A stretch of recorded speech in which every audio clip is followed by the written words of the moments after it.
especially with regard to oil and gas supply. Third, oil-generated wealth and central banks in developing countries are changing who plays in global financial markets. Now, I also happen, among many things, to sit on the board of the New York Stock Exchange, Euronext, and I see that directly in terms of investments that these sovereign wealth funds have made in a number of financial enterprises. Fourth, nations are realigning, shifting alliances. Fifth, corporations are realigning their priorities, changing how they do business and making investments, obviously to secure market opportunity and to assure energy supply, but also to improve energy efficiency and reduce their carbon footprint. And sixth, strategies for climate change mitigation and new markets also are driving new trading schemes and investments in new sources and new technologies. I will explore many of these elements, but to begin, I suggest that we change our language, that we in fact move beyond the term energy independence to the term energy security. There is no energy independence. Of the approximately 190 countries in the world, not one is energy independent, nor is likely to be anytime soon. Likewise, as the brown cloud example illustrates, neither are we independent from a climatic perspective. Indeed, energy security and climate change, as I've said, are inextricably interlinked. And too often, when people talk about climate change mitigation, they don't talk about the need to deal with energy security, particularly for developing nations. And when people talk about energy security, too often they don't talk about the effect of energy choices and energy use on the environment. Now, new energy markets have emerged worldwide because energy consumption is being driven by population growth, developing economies, improving living standards, and new energy-dependent technologies. The growth in energy consumption in China, while slowing some with the economic downturn, will continue. Why? Because China's urban areas seek to create 25 million jobs annually to absorb new job seekers and population migration to urban centers. In fact, China is expected to add at least 50,000 megawatts of electrical generating capacity each year, roughly the equivalent of the entire electrical grid of England.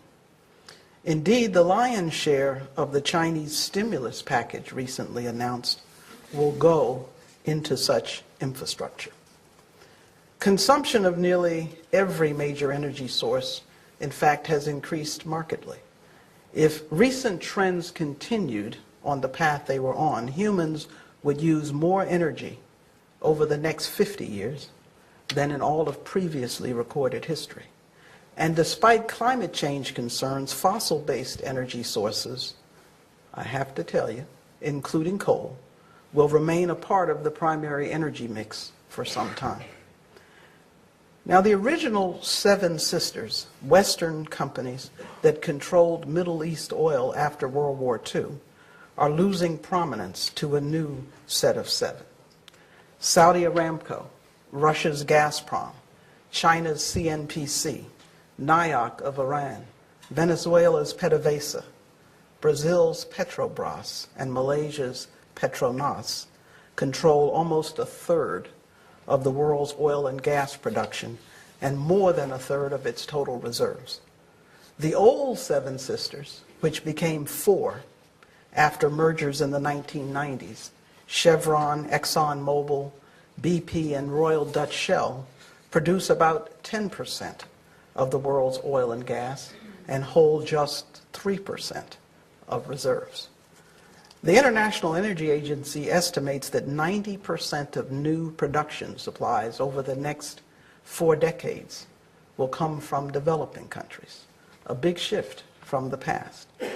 This is leading those supply countries and their national oil companies to change production sharing contract terms with traditional international oil and gas companies, and to seek greater ownership of assets and a greater control over the overall energy supply chain, and of course a greater share of revenues. The emergence of the sisters from the oil-rich countries has been the basis for the creation of sovereign wealth funds. These are nation-owned entities that have used primarily oil revenues to accumulate and manage national funds for investment objectives. Worldwide, it is estimated that some $3 trillion has been assembled in sovereign wealth funds, especially out of the Middle East. Before the recent downturn, this was projected to reach $7 to $11 trillion by 2013. Now that may moderate a bit, but they still accumulate. These substantial funds and their sovereign support offer both challenges and opportunities for governments and corporations and are changing behaviors between and among these entities. The fact that many of the new sisters are state-owned and that growth in the oil and gas industry rests in their hands is restructuring national and international alliances and will impact them for decades to come. Russia has used its oil and gas abundance to lock up deals with European countries, even as there is concern that Russia is using its dominant energy position as a political tool. For example, Gas Unie, the Dutch national gas company, has taken a 9% stake in the controversial Nord Stream pipeline project. The pipeline, controlled by Gazprom, the Russian gas monopoly, would carry gas directly from Russia under the Baltic Sea to Germany, bypassing Poland, Belarus, Ukraine, and the Baltic states. Now, some countries, the Baltic states in particular, have objected to the pipeline on the basis of environmental concerns. For others, such as Poland, it means a revenue loss from lost transit fees. For still others, it can affect supply directly, Ukraine. Although the deal remains on track, Gas Unie authorities say the global credit crisis is pushing up financing costs. And Russian Prime Minister Vladimir Putin last week threatened to scrap the project altogether because of delays caused by EU lawmakers who have called for a new study of the pipeline's environmental impact. The deal also gives Gazprom the option to acquire from Gas Unie a 9% stake in what's called the Balzan-Bacton pipeline, connecting the Netherlands and the UK. This would give Gazprom a stake in a British supply pipeline for the first time.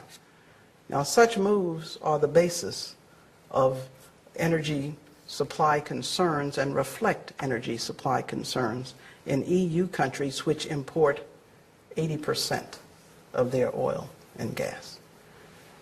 I could go on. The invasion of Georgia by Russia last summer raised questions about the security of oil and gas pipelines through that former Soviet republic. The pipelines begin in Azerbaijan, passing through Georgia en route to ports on the Black Sea and the Mediterranean Sea, where tankers ship the crude primarily to Western Europe. The pipelines, in fact, supply about 1% of the world's daily oil needs and are owned in part by BP, which shut down one line during the fighting as a precaution. Although the lines were not damaged, the invasion and the location of a Russian fleet off the Georgian coastline successfully demonstrated that Russia could easily seize their control and emphasize Russia's growing influence in the region and over Europe. So these realities have led the EU to develop strategies for new and renewable sources of energy and energy efficiency, both to assure supply through diversification and to mitigate climate change. Now, China, too, has been on a worldwide march to lock up energy supplies to support its growing economy, as well as access to other resources such as minerals